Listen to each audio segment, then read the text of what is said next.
so my name's Angela. I'm from Bucks County. I'm 41 years old. I started doing heroin when I was 17. My dad raised me. We had lived with his parents after my mom passed away when I was 9. She had a heart attack, knew nothing about the heart problem until one day we woke up and she was gone. So my parents were married. My dad obviously took me and he moved in with his parents. He raised me. He was a straight edge. My mom was on medicine. She smoked weed. She called it her medicine. Okay, so I moved in with my dad in his parents' home in Bucks County because my dad wanted somebody to be there after work when I got home from school, so he didn't have to send me to a sitter because I'd been with the babysitter a lot when I lived with my mom. Her and my dad were separated, so she was doing the single mom thing and she worked a lot. So, and plus I didn't really want to be alone. My mom had just passed, so anyway, my dad, he was great. We did everything. We went camping. He bought a boat. Me and my cousins, we all learned how to water ski. We tubed together. It was just really nice. My grandparents had helped a lot. When I was so I had a lot of trouble with school. I got physically sick when I went to school. I feel like I don't know if it was like social anxiety or if honestly I'm going to a doctor to find out soon if I may have had autism, because I'm noticing that runs in my family later. But anyway, that seems to make the most sense at this point. But I hopped around from schools. My dad sent me to different schools. He thinking the schools were the problems. He just really tried everything really hard. I ended up going to alternative school. I started dating a boy, smoking weed at about 15. He was in and out of placement. By 16, I was pregnant with him, and his family kind of like condoned it or whatever. They were grandparents. My dad, when I told him, said we would take care of it. I guess that meant abortion, but I had my daughter when I was 7 months pregnant. Found out my baby's dad was cheating on me. All I ever really wanted was to have my own family like that, though. I guess that's all. And I wanted it to be together, I guess, because my parents got separated. So then my mom passed. My dad never remarried. But when I had my daughter, it was like I looked at her and I was like, wow, like all I could do was cry for like months, because I just couldn't imagine how much, like, she was never going to know how much I loved her until she had her own kid. But the amount of love was amazing. But she had colic, and I would change her, I would feed her, and she would still cry. So I would walk her, I would take her for rides in the car, and then eventually I would sit down and we would cry together. And I would get tired, you know. I felt like she never slept. And my baby's dad had an older sister, and I was living with him at the time because my grandparents and my dad believed that if I was pregnant and having a baby by him, then, you know, I couldn't live in the home anymore, that he was supposed to take care of me. And they still helped me out, though. Like, my dad got me a reliable car, with help with some of the money I was supposed to get when I was 18 from my mom. But anyway, so he had an older sister. She was 18. She partied, so I tried doing coke to keep me up. And eventually, I had to go to sleep, so when she would fall asleep, another friend offered me something that would help me sleep at the moment, since with cocaine you're up and up and up and up. So I first tried heroin, and that was like pretty much the last time I did coke. Last time I did weed, the last time I did anything, I just only did dope. So it'd be like every 3 days, I guess, and I would get dope, and everything was going better with the baby. She was getting a better sleep schedule, and I was able to do more things, clean the house, have dinner made. It was just, everything was, my moods were better. It was just like magic. It was crazy. And then I had gotten in trouble forging checks. So I was 17, I went to juvie, and his parents had gotten my daughter, and children and youth were involved in all that. And the first time I was in juvie, I got checked in by medical, and I was asking them for an antibiotic because I was sick, and they were telling me I was drug sick, and I was like, no, like, I don't get sick from drugs. And they were like, you're sick from drugs, you know, like, you're drug sick. And I was sick for 2 weeks, and I didn't realize that I never let myself get sick on the streets, that even though I wasn't doing it every day, every third day would come around, and I would get irritable, and I would need it. You know what I mean? But I didn't know I needed it, so I never knew you got dope sick. So years come on later, I went to jail.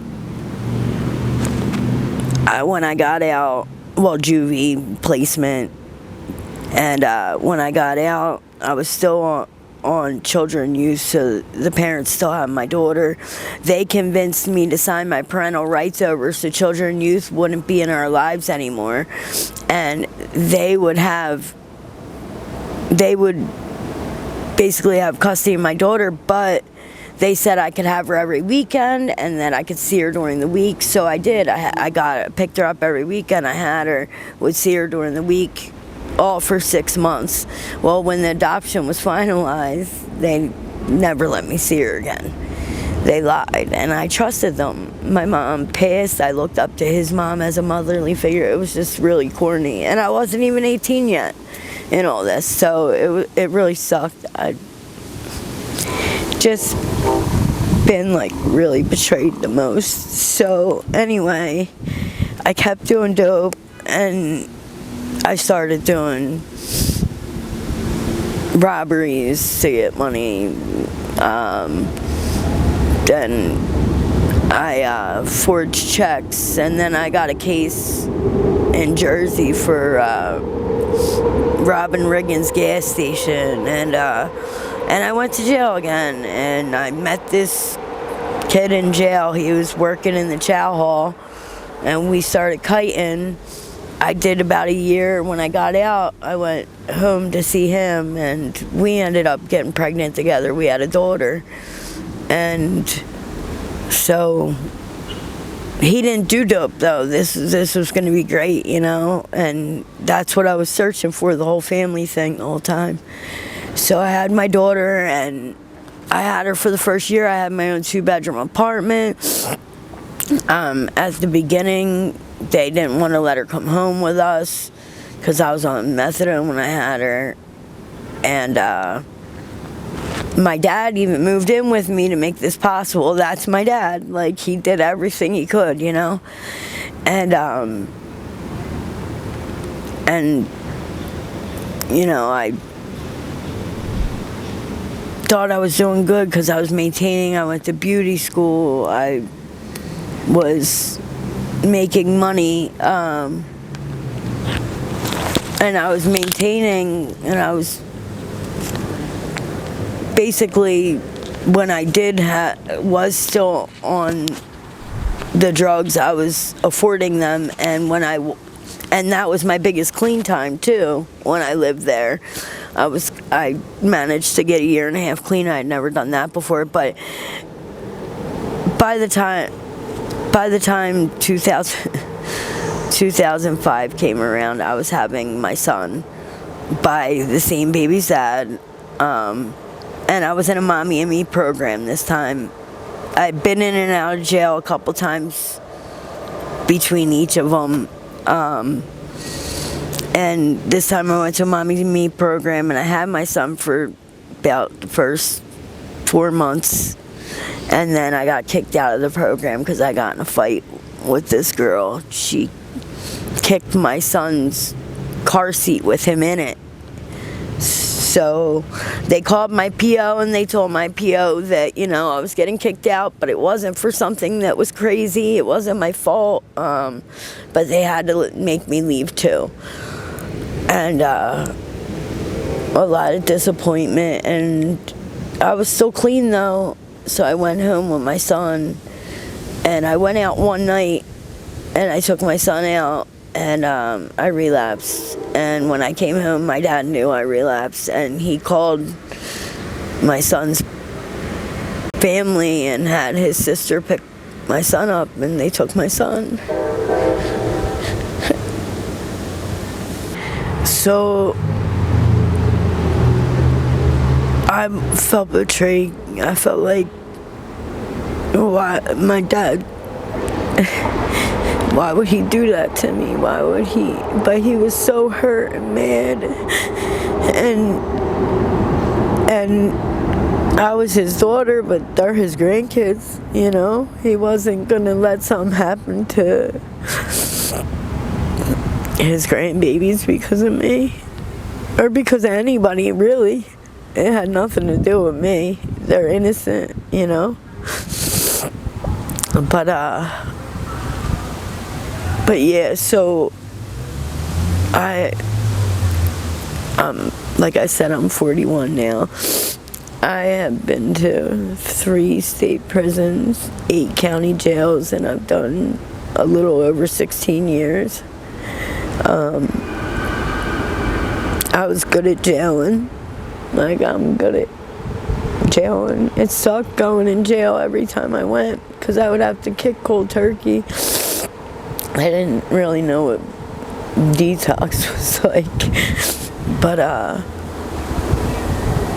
that's just the way it was. It was like every time I got pulled over in a car, like it was some fuck shit, and like I was always taken to jail. Like it was so illegal on their part so many times. Like very, very rarely. Like I even went to jail one time for the first time I did it. My state bid was in Jersey, and I went to jail for something that a cop had planted on me. I thought that was kind of stuff you seen in movies, but my boyfriend was driving the car and he pissed him off, you know, so I guess he wanted, I don't know, that's what they do. I found out later in life, but anyway.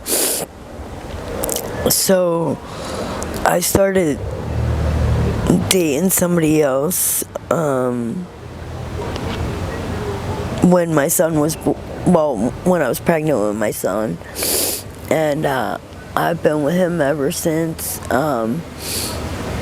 He's had a lot more clean time than I have.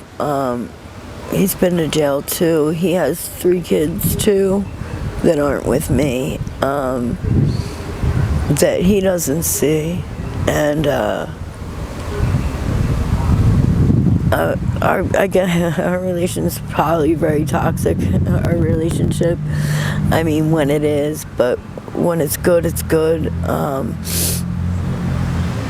I'm pretty sure I am very codependent. I never thought in a million years I'd be sitting in Kensington homeless, ever.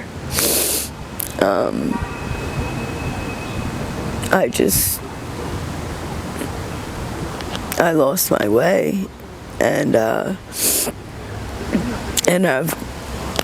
had numerous overdoses where I had to be brought back.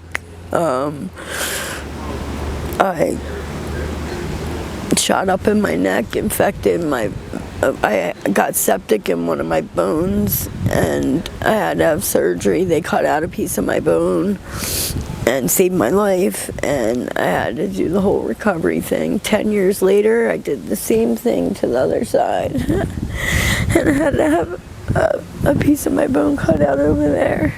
And I've got needle points stuck in my body. They had to do a surgery to take out a needle point in my groin. I continued to shoot up down there. I infected my femoral artery years later and had to be medevaced into the hospital, given a blood transfusion. They saved my life again. And I was recently told I have an infection in my back. And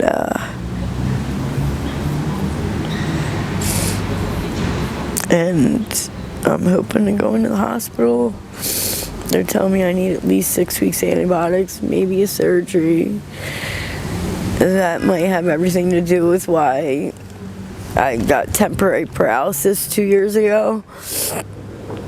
I wasn't able to walk for 7 months. My boyfriend took care of me through the whole 7 months. I had to rely on him for everything.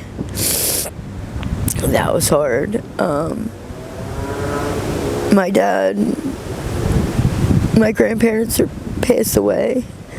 I have no brothers and sisters. My oldest daughter won't talk to me. She never met me. Last time I seen her, she was 3. She graduated from Temple. She's a good girl. She has a boyfriend. He graduated from Temple apparently last year. I see that on Facebook. Her dad's down here, homeless. I see him almost every day. I don't even really speak to him half the time. It's just too painful. A lot of my friends that aren't dead, they're down here, or they're clean. I feel like a lot of my friends did get clean too. And I've never been married. I've never had my own home. I've never had a career I was passionate about or something I wanted to do I was passionate about. And my 2 youngest that I believe now that they're just waiting for me to call them.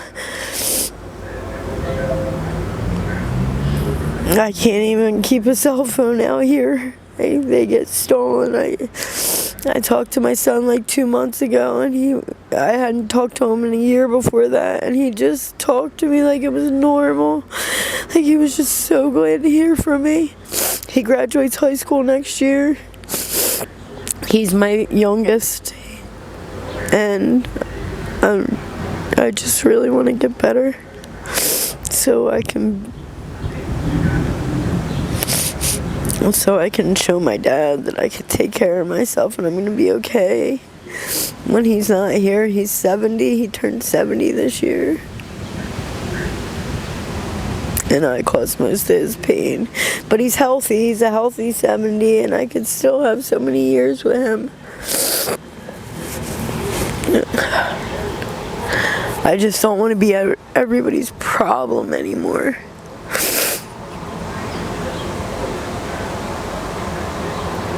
I don't know, my plan before doing this interview was to get some outfits, get a shower, and go into the hospital so I could get the IV antibiotics I need. And they were going to set up everything else I need from there, hopefully.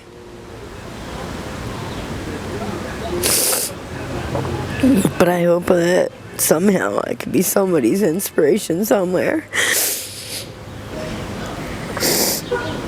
Yeah, I've been in and out of a wheelchair 3 times already.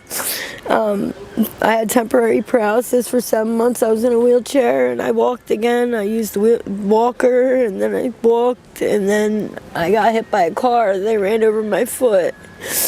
I was in the wheelchair again for 6 months. And I still have to take care of that and surgery. It was hit and run. I'm scared of surgery, so my foot healed wrong and it's hard to walk on, but I can. But I can't walk for very long. But yeah, I need to go take care of my health. And this is horrible out here. In the time that I've been out here, a year and a half, the first 8 months I had been through more trauma than I have been my whole life.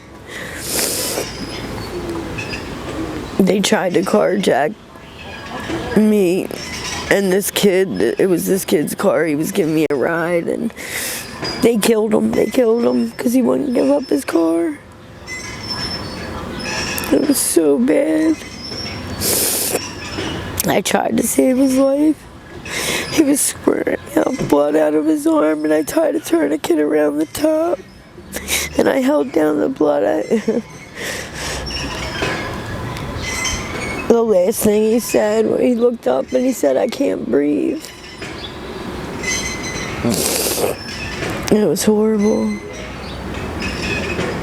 And I don't know, you don't know who did anything around. Like, I couldn't describe people if I wanted to, because like I said at the beginning of the video, I really do think that I'm on the spectrum of autism and I struggle with numbers and definition, any kind of detail and directions. But they're my main struggles. But I still have my dad and I'm still here and I need to take care of my health, and I am still using the Trank, and the xylazine isn't normal dope anymore. You get way sicker, so the detox is really hard. And it's just hard to get people that never gotten high to understand or accept the fact that stigma is always going to be on you, and that to a lot of people it isn't a stigma anymore. You know, people live with a lot worse. But that's it. Thank you for letting me share. Thank you for being courageous to share your story, love, and we're going to stay connected with you. Before we take off, is there anything you're in need of we can help you with? Honestly, after my surgery, I'm just looking for, I've been trying to sign up for housing for 3 years, and every time I go to check in, they're telling me my name's not on the list, like I don't exist. I'm trying to get somewhere to live, and I mean, I was possibly looking into even getting a vehicle at this point, a van or something, until I could start working. And wintertime is coming. You don't want to be out here in the wintertime. I know. Is there a way to contact you if anyone want to help you through email or any P.O. box? Any of those? Could I contact you back with that information? Or they can send it to me and I'll see if my battery is dead. AML family, I want to tell Angela thank you so much for being courageous and helping save the future generation. She's one of us, she's part of the family, and we're going to stay connected with her. So don't be bitter, be better. Until next time, we out there. Peace out.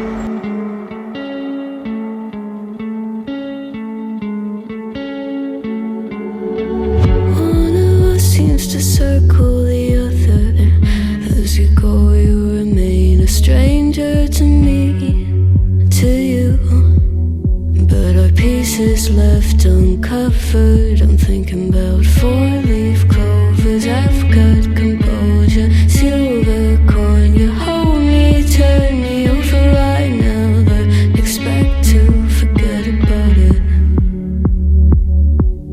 Watches the breeze, burns gold and smoke that you've stolen. Feels like it's my fortune that you're folding.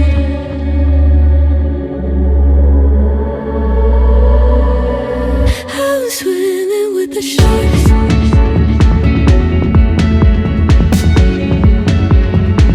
I was swimming with the sharks.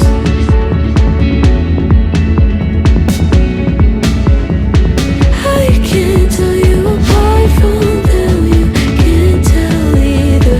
Will we love or fall in deeper? Tell me, darling, what is it you want? How the mind doesn't work like it used to. As I know I remain a danger to me, to you. Going altered by the moment, dear. And as the days turn idle, sweet on survival, I'm on fire, waiting your arrival. I never expect to be saved without it. All you could ask for never made its way into your eyes. Cold in the water, cold unless you're keeping a disguise. I was swimming with the sharks.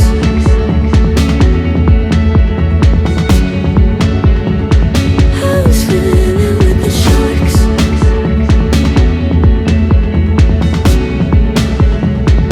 It's out of my control. You set the play in motion. Couldn't be a bigger ocean. Tell me, darling, is this what you want? Oh, and all you could ask for never made its way into your eyes. Cold in the water, cold unless you're keeping a disguise. All you could ask for never made its way into your eyes. So very clever, leaving me to wonder what you hide.